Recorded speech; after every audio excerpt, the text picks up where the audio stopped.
Certainly I wouldn't want that to ever happen to you, but I can show and teach you how you can easily do that car explosion in CapCut. Come on, let's not waste time and just get on with it. All you need is just one shot when you're walking away from the car. I suggest you use tripod for your cell phone or your camera. Then open your CapCut and create a new project. Import the shot when you're walking away from the car. We need to duplicate that clip because we have to remove the background from this second clip.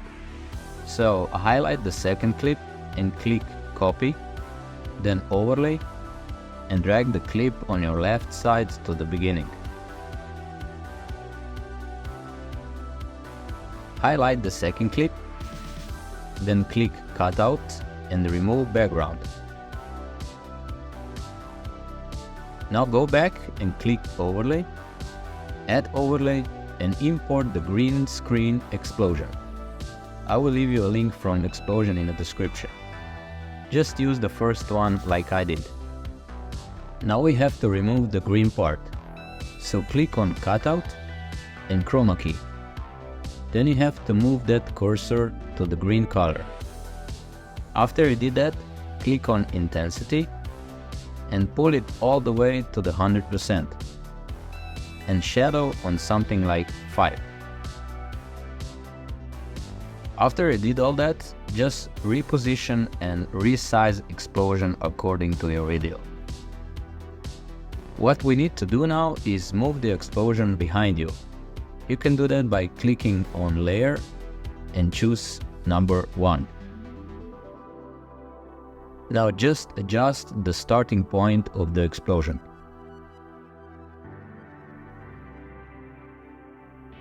Now we will export the video what we did till now.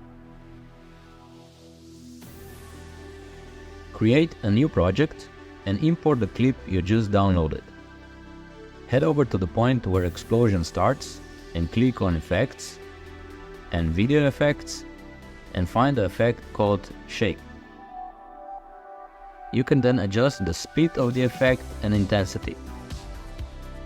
We can also play around with the video speed. With your clip selected, click Speed, Curve and Custom. Adjust the speed like that you pull down the beat where you want the speed to be changed.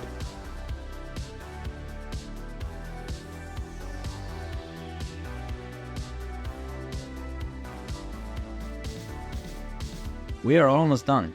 At the end I always want to add a music background so the footage looks more professional. I'm always adding music from Epidemic Sound. That way I'm sure I will not have any issues with copyright claims.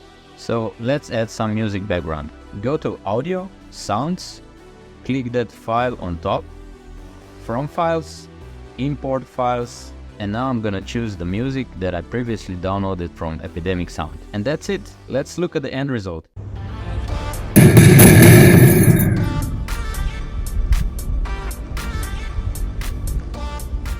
I hope you liked the tutorial. If you did, just hit that like button or subscribe. And see you next time.